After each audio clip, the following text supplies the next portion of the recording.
Hey, what's up? It's John Samuel, and welcome to All Access Live. Today, we have a very, very special guest. We have my friend, Alan Hejl, who is the Accessibility Strategy Manager at General Motors. So what's up, Alan? How are you? Yeah, thanks for having me today, John. Thank you Uh, so much for taking the time to join us today and share some insights and knowledge on us. So, yeah, it's no, I was gonna say, for those who don't know, Alan and I we were just talking about this right before in backstage about how we met a couple of years ago, almost exactly 2 years ago. I was asked to do a guest lecture on autonomous vehicles at Duke University, and I had no idea about autonomous vehicles. So I didn't know what to do. And I had seen that Alan had liked a post or something I had done on LinkedIn, and I literally reached out to him right away and said, "Hey, I'm doing this. Can you just talk to me?" And Alan was very kind to accept. So thank you, Alan. And here we are 2 years later. yeah, I was really glad for that connection too. I was remembering that it was kind of right at the start of those early pandemic days where I think we still thought we might be back to normal in a few weeks, and having connections like yours Yeah. at such an interesting time really gave something uh, positive to focus on, and just a great discussion to have when the topic is autonomous vehicle equity and accessibility. Yeah, I guess I didn't even think about that. Those kind of real relationships that we, at that time, it was so new, right? The pandemic and lockdown and everything. To be able to really create true, genuine relationships and connections in that virtual environment at that time. I think, yeah, I guess I didn't even realize the kind of how that gave us hope for moving forward, where we are still today. But no, thank you for just being welcome to take those messages, and that's something actually. We've been a side note. We've been working with a lot of, our workforce development program, trying to get individuals with disabilities into the workforce. And something that's been coming up a lot is about the idea of connections and networking, and reaching out to people. And I don't know if you have any thoughts about that. Like, have you how is networking and LinkedIn in general? How's that been for you? And any advice you can give to other people? Yeah, it's an interesting one, and I think I'm thinking too, like through that lens of COVID, where virtual networking really became more important than ever. But it's often it's hard to do when you're kind of also transitioning to the hybrid workforce and starting to be in person more. It can be challenging to keep that virtual network, but it's really important, and especially I know through the lens of a large company like General Motors. It's easy to kind of forget about the world around you and the Mm-hmm. needs of the community around you. And that's a perspective I try to always hold on to of always be looking at the community around us, to try to find um, what aspects need to be addressed and how, with what I do at General Motors, between helping with our employee resource group GM Able, and the new work I'm doing as accessibility strategy manager, really listening and finding those gaps that we can start to work on. Yeah, talking about your new role. I remember it was 6 months ago or so, I think, and you posted something on LinkedIn about your dream job, and the engagement that you got on it was amazing, and it was so kind to see it was like sweet to see the well wishes and just the engagement that people were having with you and congratulating you on this new role. But can you talk about what this new role is and why it's your dream job? Yeah, it's so accessibility in the automotive industry, and this isn't unique to General Motors, is something that historically just hasn't been necessarily addressed up front or truly as kind of all-in business strategy effort. And from the lens of employee resource groups, a lot of people have highlighted over the years of how important accessibility is and how important inclusion of people with disabilities are in our industry. But we really finally have a chance to address it. And so, what was kind of a side project for me of helping highlight some of the opportunities in front of us, I now get to do full time. And so we're starting a new team here at General Motors where we just had our chief engineer of accessibility, Carrie Morton. She started in January, and our team is starting pretty lean, but we're hoping to really drive process change and ultimately improve our vehicles and services for people with disabilities.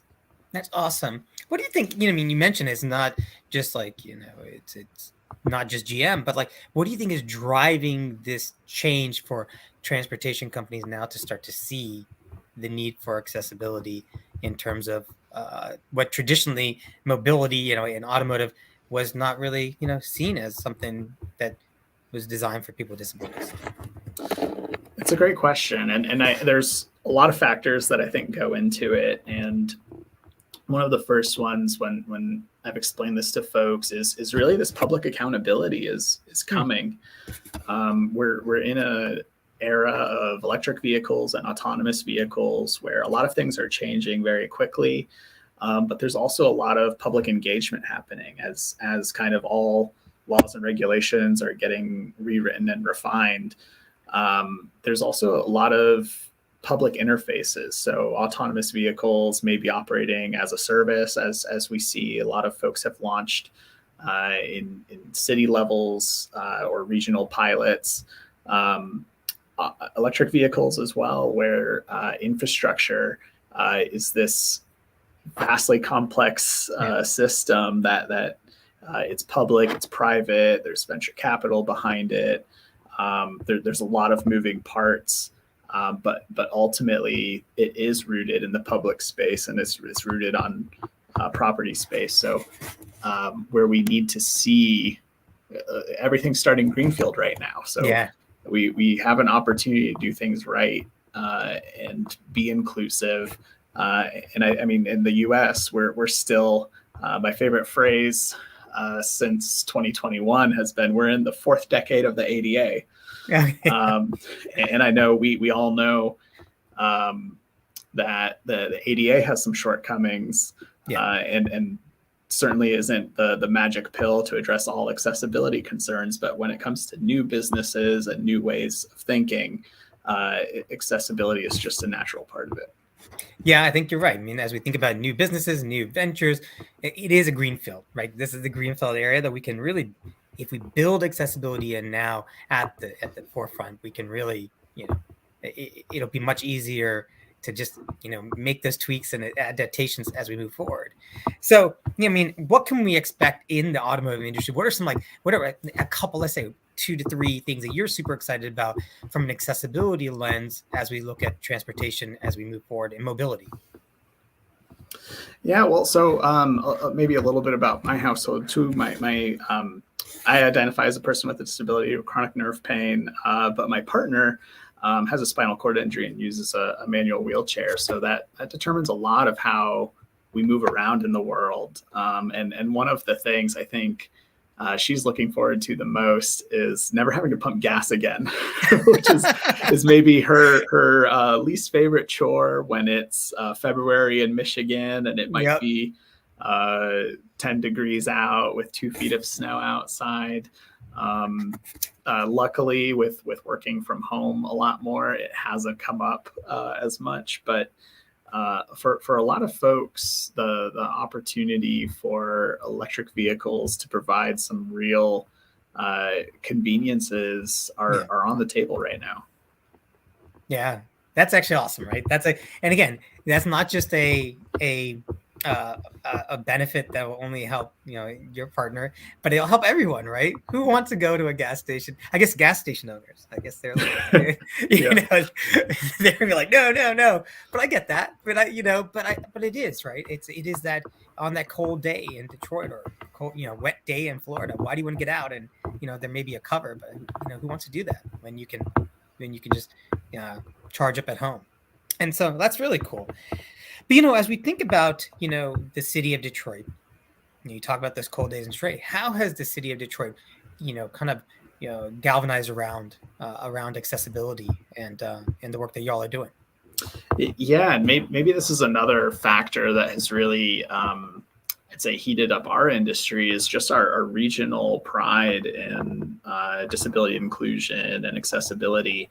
I've got the fortune of being a board member for the Michigan Disability Rights Coalition, which supports organizations like Detroit Disability Power.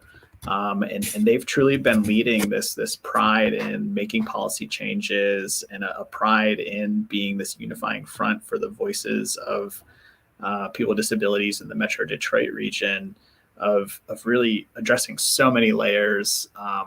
That they were instrumental in setting up Detroit's new Office of Disability Affairs, Oh, cool. which has been, again, probably a decade or two in the works. But right before the pandemic, they got full approval from the city. They're actually working right now on some efforts to expand funding, which is much needed. So they got started, but they really need to take it to the next level now.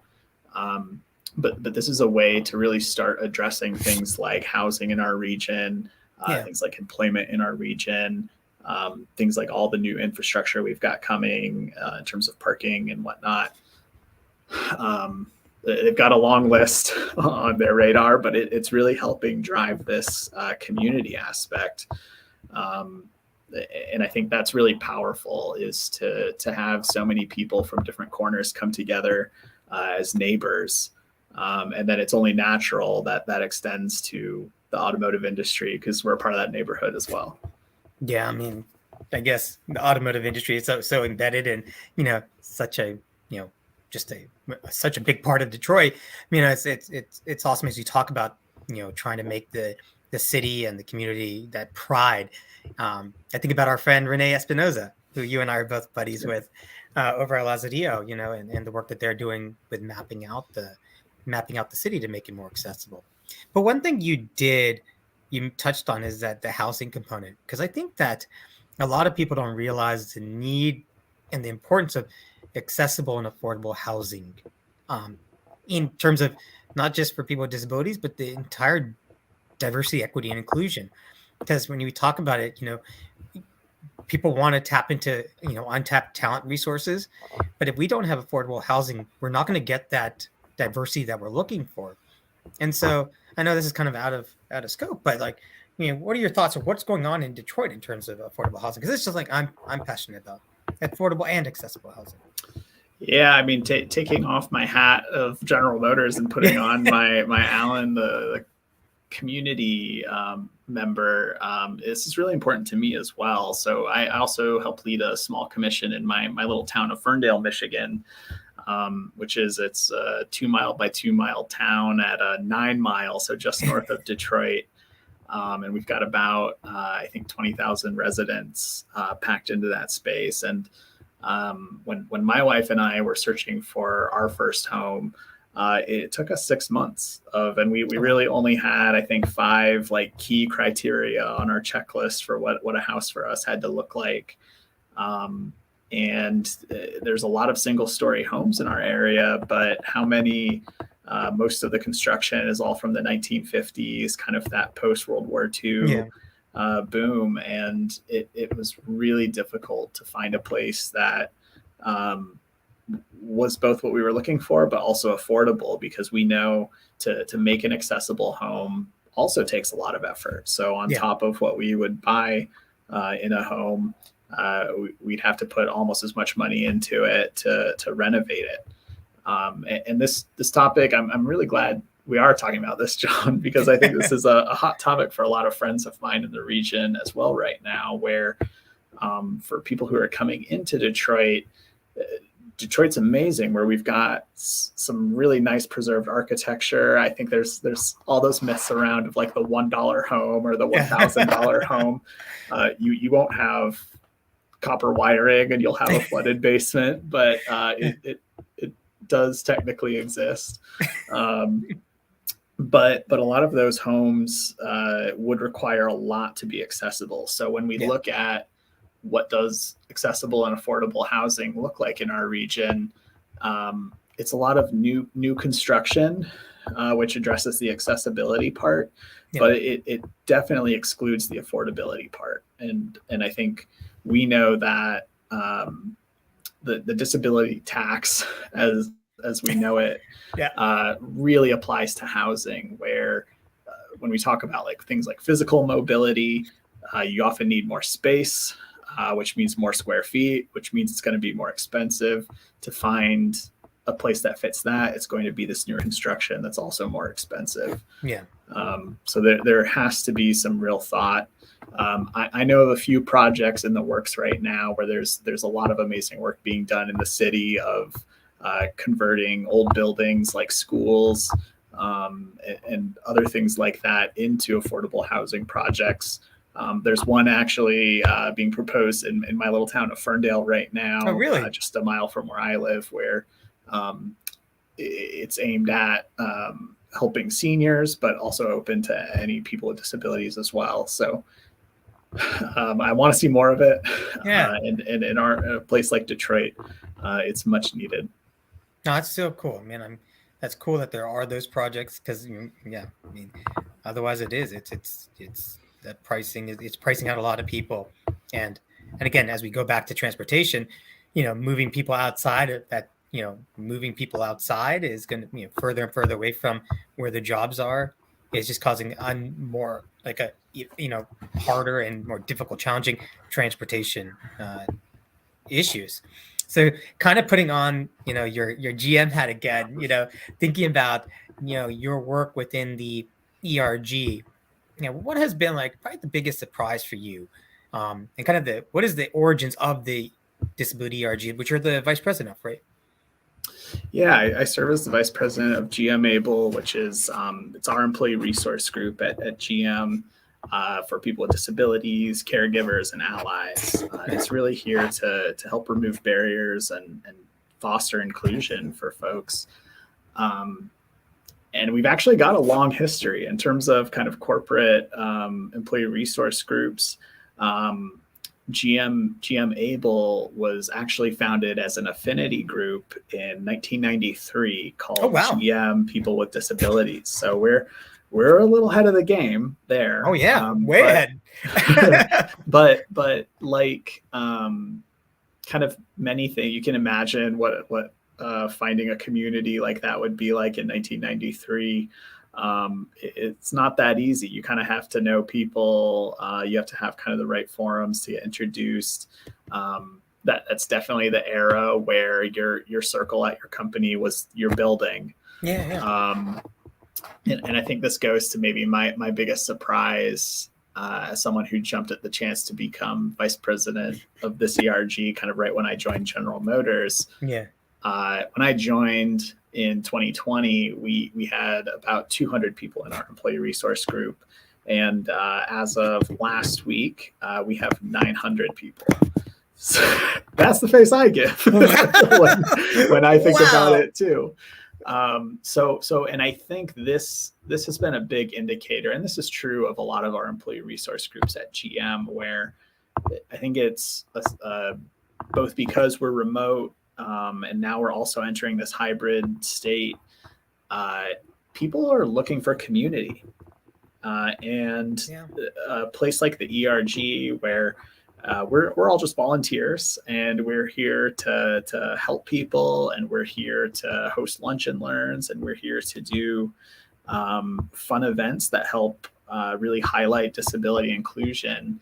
It's something that it's sometimes like emotionally overwhelming just how much positive support we get in kind of the best way possible. I think we're definitely at the phase of growth where we're hoping to really figure out like what that next stage is for us. A lot of us in the leadership team are looking to evolve and really help be the best organization for 900 people now. So cool. So there's some exciting things to figure out soon. That's some good problems to have. But that's so cool. It's so exciting, and I'm just so happy for you with your work that you're doing at with the ERG, and then just your role on the accessibility strategy team. Because I think you and Carrie are going to do some wonderful things, and as you build out your team, and I'm just so thankful for your friendship and allyship and just everything, Alan. So thank you. And well, I'm excited and thank you again. And Thanks, but John. I have lots more questions I could go into, Yeah. and I will do that on a separate note. But thank you, Alan. I want to, thank you for joining us, and we'll be back in a couple of weeks. Actually, I'm going to Disney next week, Alan. So I'm Wow. super excited about that. And so I, my hope is to, they have a good disability services Yeah. going. It's like, before. So I'm excited to check it out and experience myself, and then kind of provide my own feedback, user feedback, but it is so cool to see that organizations like GM and others are really placing a focus. So, but we'll be back in a couple of weeks on I think it's March 31st, and at 12 o'clock noon. And thank you all for joining us, and thank you, Alan. Thanks, John. Have a great time at Disney. Thank you. Bye. Thanks. Bye.